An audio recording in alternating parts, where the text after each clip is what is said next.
Okay, good afternoon, everybody. My name is Gary Fordyce, and I'm calling the Development Committee meeting together this afternoon for the purpose of tax abatement on Cafe Valley. And we have all of Cafe Valley's staff here and representatives, and Baker Tilly and Barnes Thornburg and Economic Development from the city, and council members and committee members. Andy Witten, David Kane's not here. Erica Devine is here, Mike Klein is here, and President Nick McKinley is here. So I'm just going to go ahead and get started. We did have some discussion during the council meeting of the complex issue of this tax abatement. There's a lot of things involved in it, and a lot of council people wanted some more time to go over this with all the representatives, and maybe you could explain it in what I'm going to say layman terms and not TIF terms, legal terms, economic development, just plain and simple. We've got a $20 million, $300,000 tax abatement that we're going to wrap up into Cafe Valley. I know some of the history back behind it, as I've talked with Jacob with it before, and this has got inherited problems that I think that we're trying to take care of and save the city some money on the TIF bonds and the tax abatement. So I would like to first let Jacob kind of streamline this and put this all into perspective in layman terms of why we're going on the $20,300,000 and actually what's involved in recouping the money that we're going to have to put out as a city, or save the city from putting out money yearly to encapsulate the interest on the bonds or the TIF money. So Jacob, I'm going to let you start it off for me. Yeah, thanks, Gary. You know, I want to probably defer to Joe and his team there on kind of, I guess, the recommendation coming from the mayor's office. I would just say from Cafe Valley's perspective, you know, there's not a lot of instances where what, you know, we're asking for would make a lot of sense, but this is one of them. And so we're not trying to ask for something that is really harms the city or doesn't align with kind of the scope of the project and those kind of things. And so we think this kind of provides some relief to Cafe Valley on the heavy property tax burden they already have here in Marion without doing any harm to the city, and then also sets the city up along with Cafe Valley to hopefully realize some savings sometime in the next 18 months or so if we can get these bonds refinanced. So again, really thankful for the partnership and dialogue we've had with the city over really many months now, and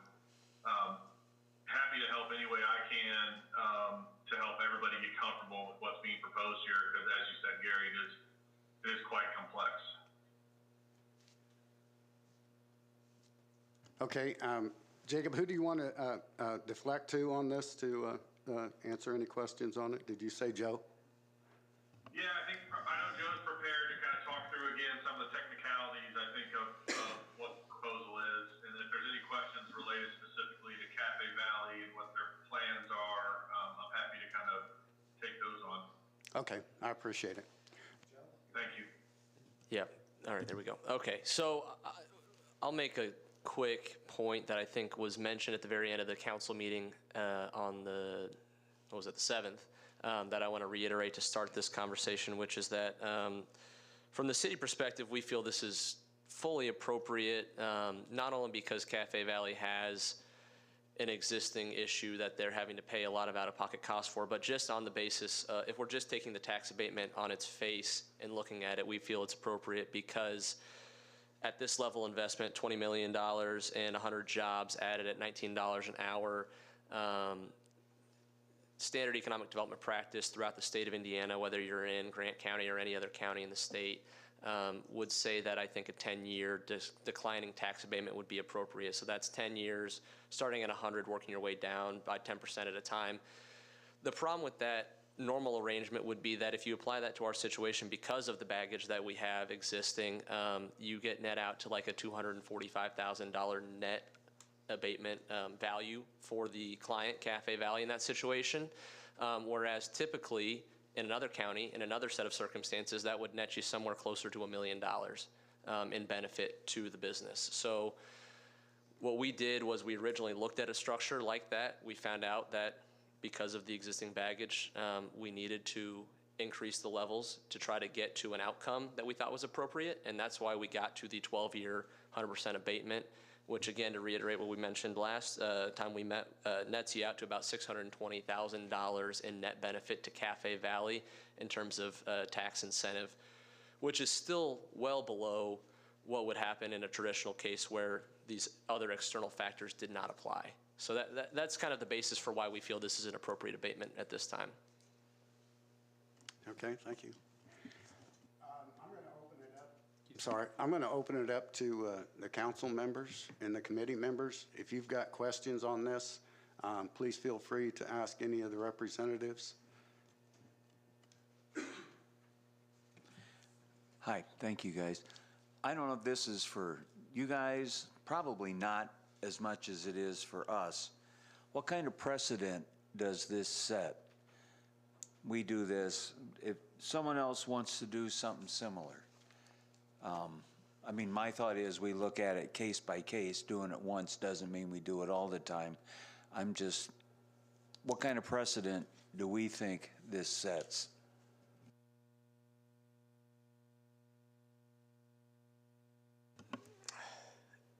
I think that it's a fair question. I would say that this set of circumstances, and I haven't been practicing in Amygdala forever. I can't say I have 30 years of experience because I'm not 30 yet. But in my experience in economic development and working with tax abatements, I have never seen a situation where this set of circumstances applies. So I think it is truly a unique set of circumstances which requires us to go above and beyond what I mentioned earlier is kind of traditional precedent for this type of project. I'll also point out, and again, the different set of circumstances, different project, different investment level, different client, but this council, not this iteration of the council, but this council did vote to approve kind of a super abatement for GM a couple of years ago, which exceeded the traditional 10-year 100% abatement level. So it's not necessarily new for this council to consider those levels of abatement when circumstances apply, and it's appropriate. And if I could add to, I mean, my perception on this is I think it's actually a good precedent because it's allowing this council, this administration to what I call fix what's happened. I mean, for layman's term, it's almost like you take over someone's mortgage at 8%. Am I stuck at 8% the rest of that mortgage, or do I have the ability to refinance that later, maybe at 4%? And really, I think this is what gives us that opportunity. So I view it as a positive. It is a very unique situation, but it's a positive precedent to say that, okay, if the conditions change and they didn't turn out how we thought, okay, well, let's use this opportunity to bring it back to the advantage for the city. Am I correct on that? Yeah, absolutely. I'd also add, I think that Jacob and the team at Cafe Valley do deserve some level of credit here. They've been incredibly patient with the city as we've tried to work through and understand how, in spite of the set of circumstances we're under, we get them the correct kind of incentive that's appropriate for their investment. I think it's also important to recognize that it sets a good precedent to invest in companies like Cafe Valley, who, in spite of the circumstances they're dealing with their existing debt structure, have continued time and time again to invest in Marion and add new jobs in Marion, and are one of our largest employers in this city, and by all accounts do a very good job of being good corporate citizens for our city of Marion here. So I think it's great that we're rewarding that with this type of abatement and trying to work through sins of the past to help alleviate their financial burden. If I could maybe just add to, tax abatement can be a very straightforward concept. If we were looking at a, new development on greenfield property, it's really a simple calculation of what are the tax savings and then how does that impact either the TIF areas or the property tax base for the city.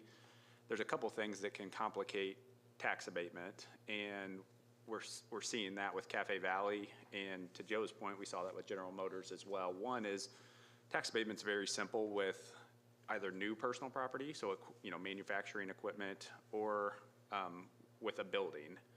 When you start to layer an investment of new equipment on top of existing equipment at a facility, the abatement on the new equipment can start to bleed into the existing equipment, and that can just cause the abatement to do different things than what it would do, with brand new equipment. Another factor, and we saw this with GM as well, is when you have tax abatement, but it's operating within an existing TIF structure where there's existing debt obligations outstanding, that can also cause the benefits of the tax abatement to be different than what they would otherwise be if there wasn't an existing structure out there. So I think when you have kind of those extenuating circumstances, as we do here, those may be tax abatements where you do want to look outside of kind of the traditional structure. Whereas, other projects, it may make a lot of sense to stay within that, traditional 10-year declining abatement. So just a thought there.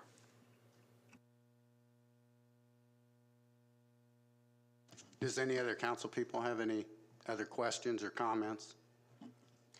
This will be a question for Cafe Valley. If it's a $20 million investment in equipment, how long does it take them using the equipment to get full payback on that $20 million investment? And then how long is that amortized out? Is the equipment of no value in 8 years and we're still giving them a 100% tax abatement for 4 more years after the equipment's life is gone? I work in manufacturing engineering, and we bid a lot of work, and it's based on how quickly that's amortized out and also how quickly they start earning profits off of that investment. And I'm just curious how that all evens out. That's a great.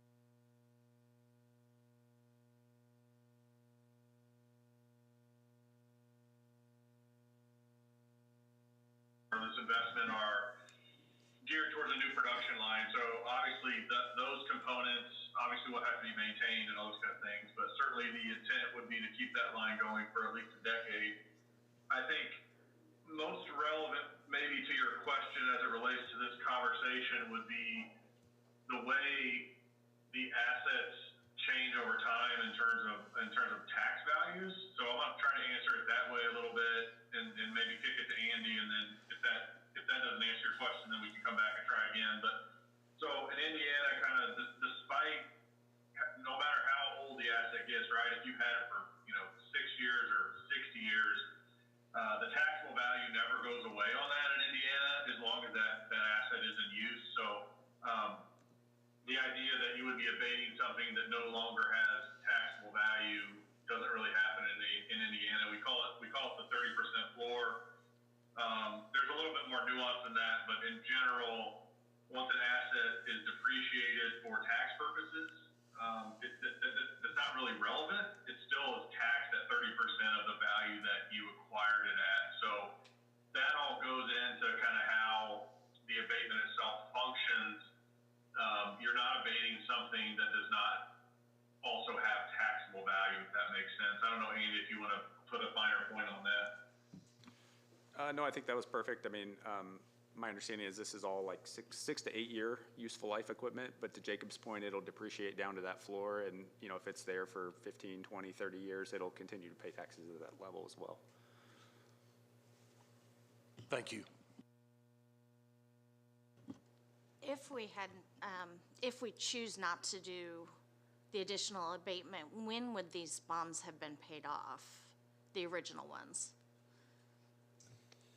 Because we're talking about doing a refinance, and then Correct. It looks like that's putting that out until 2038. At that point, the original bonds and then the new issue amount would be paid off.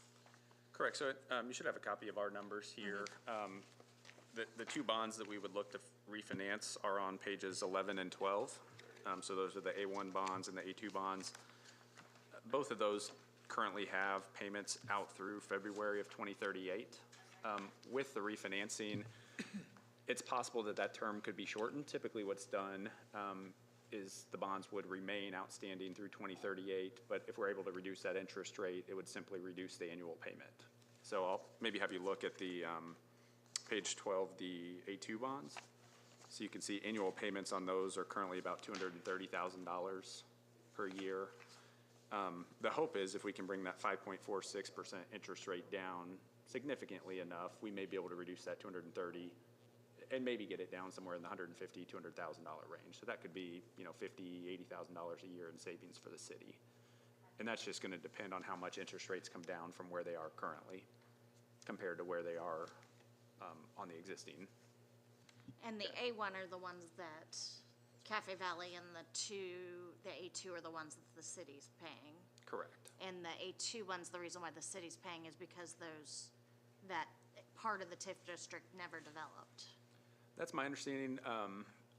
I think the A2 bonds, when we look back at the bond documents, and again, those predate our involvement with the city, but the bond documents, I think, authorized on the A1 bonds, it was primarily improvements being made at Cafe Valley's facility. The A2 bonds were other improvements in that general area. So it wasn't specific to Cafe Valley, but Okay. more public improvements.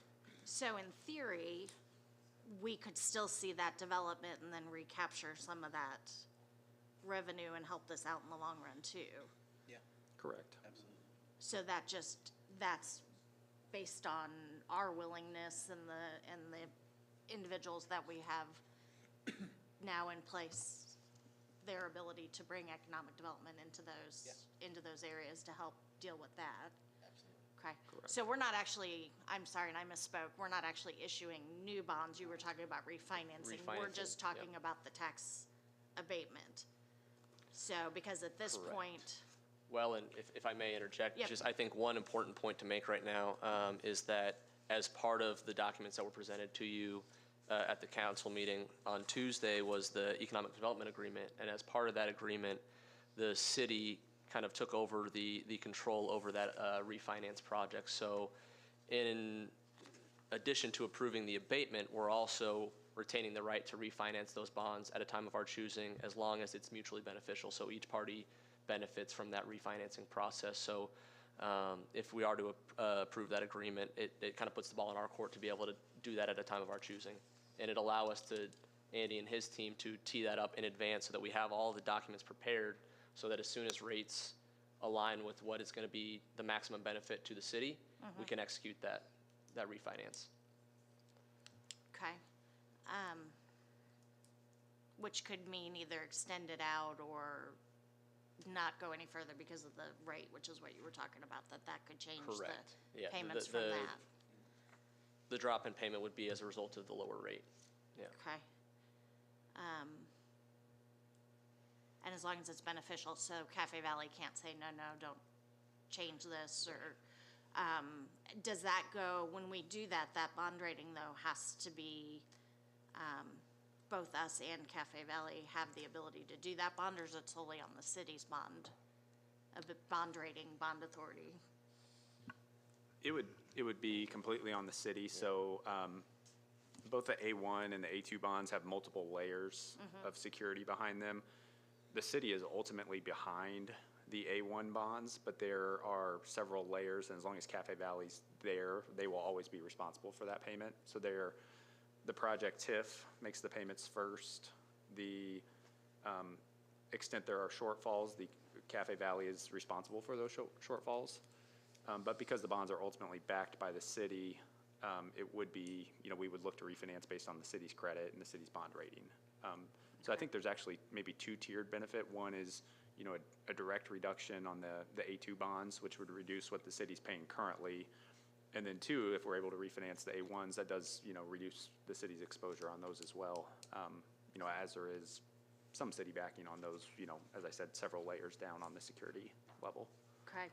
Then as the city, what are things that we can do or be aware of that would protect that ability down the road for us to refinance? And I guess that means, because I know obviously we're looking at a new fire station, we're looking at possibly another truck. I mean, there may be some bond things that we're looking at going forward. Will that change our bondability, our bond rating, and our abilities when we need to refinance this? No, I wouldn't, with the refinancing, I wouldn't anticipate any drastic changes on your bond rating or bonding capacity. If anything, it improves it because you're reducing your existing obligations. So it's typically Okay. viewed as a positive. I don't know that, if we're able to reduce the payments by tens of thousands of dollars a year, that's going to drastically improve it, but it certainly helps. Okay. I just want to make sure that we don't do something that in the long run makes it difficult to refinance this. Correct. Because then we're failing Cafe Valley when it comes to that point, because they were hoping we would do this. So, okay. Well, and to that point, I think, refinancing, it is somewhat of a one bite at the apple. Typically you want to refinance, and just the cost of doing so and the ability, once bonds are issued, you've got a call protection period where you're not going to be able to refinance again. And so what we would do is have the city go through the approval process, tee it up, make sure Cafe Valley is committed to all their current positions on the existing debt. And then it would really be up to the city, does $30,000 a year in savings on the A2 bonds move the needle enough? If so, we could go ahead and proceed. If, the city would want to wait and see if rates continue to come down, it would really be a threshold we could identify with redevelopment commission and city council. And when we get to that point where rates would generate enough savings, then we would go ahead and proceed with the refinancing. Because you don't necessarily, if it's going to save you $5,000 a year, you may want to wait it out and see if rates improve beyond that. So. Okay. Any other questions out there with the council or committee members? I have a couple. I've been speaking to Councilman Kane, and he wanted to be here, but he had a confliction with his work schedule. But he was curious on how we would get out of paying the $200,000 per year that we're incurring on this right now.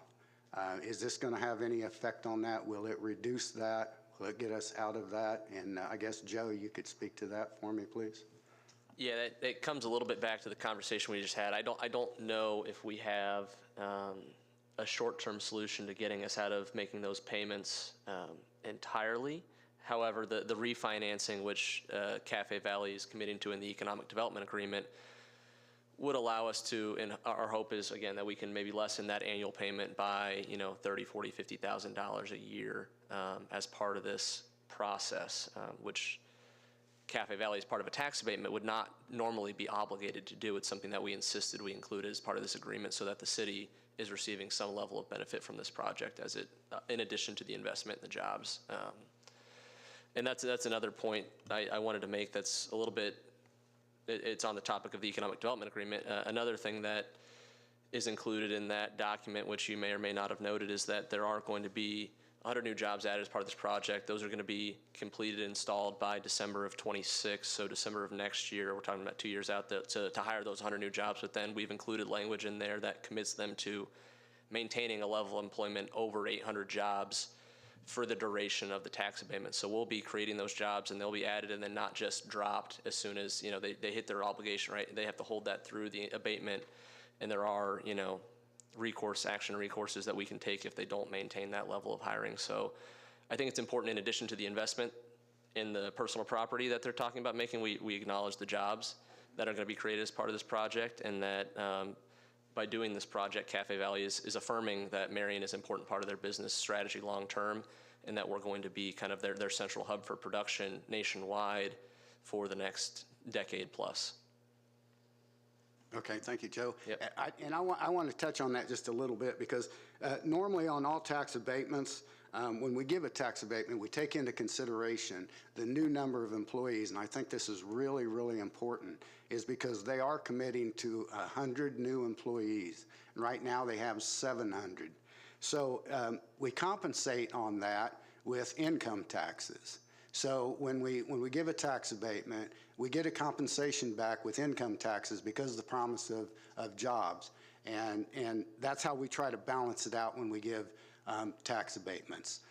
With General Motors, I was involved in that, and I was a little bit leery on that, but I went along with it because, for the simple fact is we were going to have that investment into this community. They only promised 3 to 5 new jobs in the first year because most of it's automated. So, I mean, as far as the precedent, which I think Joe spoke on and Andy spoke on, as far as the precedent within the city of Marion, sometimes we compromise on that. But I think with Cafe Valet, I think this is really a win-win. I think that in the beginning, when we started Cafe Valet back in previous administrations, which is neither here nor there, but we're trying to correct something and benefit the community with their investment in our community and keeping that many jobs here. And in my point of view, I think it's a great incentive for other businesses to want to come here and work with this community. So the other only question I had with, and I just want you to clarify this again for Councilman Kane, is that he was wanting to speak on, and you've already touched on it, on negotiating the 10-year max, on setting a precedent. So, and I promised him I would bring this up. He was wondering, what the statute or the status of that was and the structure of it, which I think you've already touched on it again. But I know we're airing this, and he's probably watching it. So if you could touch on that again, on the structure, on the 12 years, on the 100%, and why we have to do that, and we can't negotiate 5 years at 100%. And then if you touch on that again for me, I'd dearly appreciate it. Yeah, absolutely. So when we began this process, Cafe Valet came to us early in my time here with the city sometime over the summer and indicated that they were planning on making this investment, and they were going to spend the $20 million. They had a new line that they needed to put in at their shop here in Marion to accommodate a new client, and that they wanted to add these jobs along with it, and they were going to seek a tax abatement. They came to us with terms for a standard tax abatement that they felt was appropriate, and that was that 10-year declining tax abatement from 100 down to 0 over 10 years.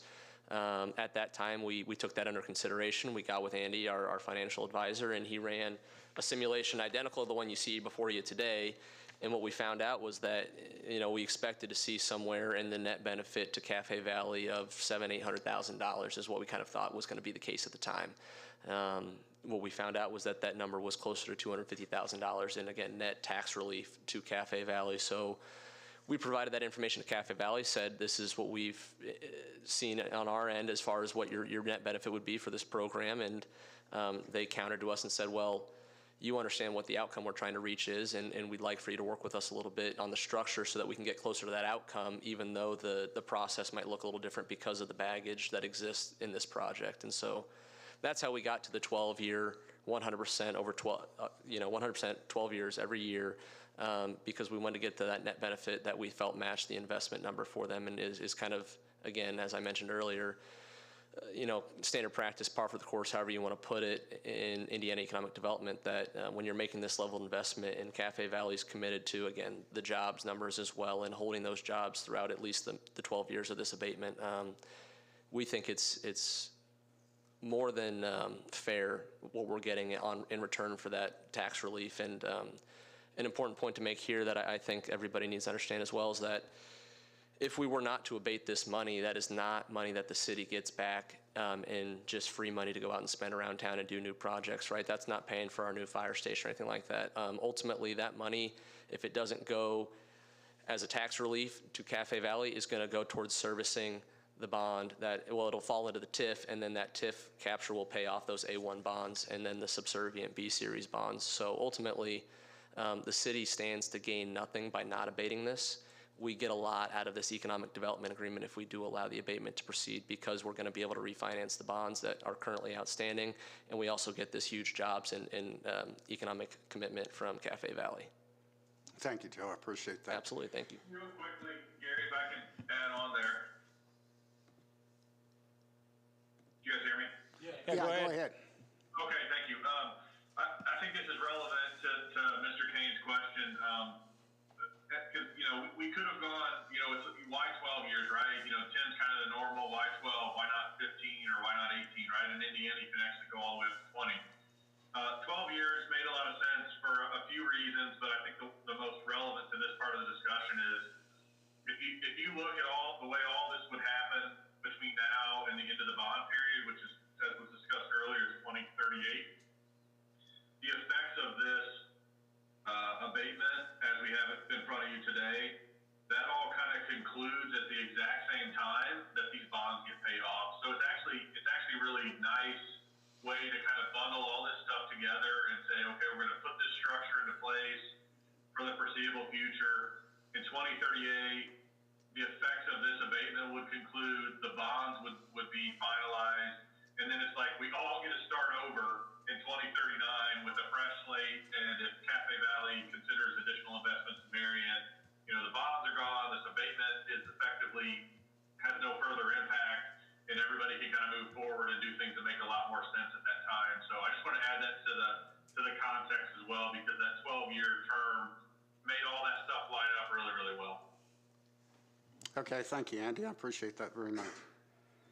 Or Jacob, I'm sorry. Are there any other questions, Mr. President? Do you have any other things to add? Or? Nope, I'm good. I had one quick thing, if you don't mind. Go ahead, Andy. Pertaining to the TIF, we had Trienda not paying out, and we had Earthbound RV there in that same area not kind of paying out. Now we have Hudamaki there, and we're hoping Re-Element also join the neighborhood there. Those kind of things are going to have positive impacts on that TIF, right? So that could help reduce this yearly payment as well, right? So all this positive momentum in that area is great. And as the District 5 guy, I want to thank these guys for investing in District 5 and in Marion. And yeah, we're all for it. Okay, thanks, Andy. Anybody else from the council or Cafe Valley staff or the legal staff, economic development, Barnes Thornburg, Baker Tilly, anybody else? Marty, do you have anything to interject as far as the legality of it or the input of it or illegal? I think everything's in good shape. Okay, thank you. Anything else, Mr. President, that you have? No. Okay. Is this something we need to take a committee vote to send back with a recommendation? Yes. Okay. Yes, sir, we do. We have, with the committee, we have 3 options.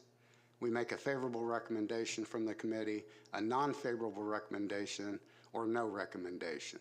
So, and that will be the committee and committee only that can vote on that. So I would entertain a motion. Mr. Chairman, I would like to make a motion that we recommend or go forward with a favorable recommendation. I'd second. We need to take a vote. Everybody in favor will favor recommendation to take to the full council, say aye. Aye. Aye. All those in favor, no. Motion carried. Favorable recommendation to take to the full council at the next council meeting. I want to thank everybody for your input and your time. If there's anything else that you would like to conclude with this meeting, anybody interject in it? Just one thing. Go ahead. So appreciate you guys scheduling this so quickly while we were all up here for the redevelopment commission meeting today. So thank you very much for doing that, number one. Because of the way the notice is going to hit, we have to re-publicize the notice of the public hearing for the waiver. We're not going to be able to hit your next council meeting. It's going to come back for the first one in February. I've got a timetable that I prepared that I can send to the committee so you guys can circulate to the council. We're only going to lose one council meeting from the process. We'll come to your first council meeting in February for the resolutions that were on the table on Tuesday. If all those get passed and approved, we'll notice another public hearing for the confirmatory resolution and come back for the second meeting in February as well. That'd be awesome. I appreciate that very much. I also would like everybody to extend out, if Councilman Kane has any questions for you since he couldn't be here, if you would please extend that for him if he calls you out and ask any questions, Jacob, especially you, and Baker Tilly and Joe and Chris. I sure would appreciate that because I'm sure he might still have some other questions that you could answer for him. I'd appreciate that very much. And on that, I would take a motion to adjourn. Actually, one second, real quick. Because this is streaming online and it's being recorded, I have the camera on you guys right now. Just for record purposes for people watching and for historical, could the 3 of you state your name, what organization you're with? This way, also, we have the media in the audience as well. I think they want to know who you are and who you represent. Andy Mauser with Baker Tilly Municipal Advisors. We serve as financial advisor to the City and Redevelopment Commission. Chris Greisel, Barnes and Thornburg. We serve as counsel to the city's redevelopment commission. Joe Murphy, Director of Economic Development, City of Marion, Executive Director, Redevelopment Commission. Marty Harker, I'm the attorney for the Common Council. Thank you. Appreciate letting me do that. Thank you very much. And I'll take a motion to adjourn. I'd like to make a motion to adjourn. Second? All in favor?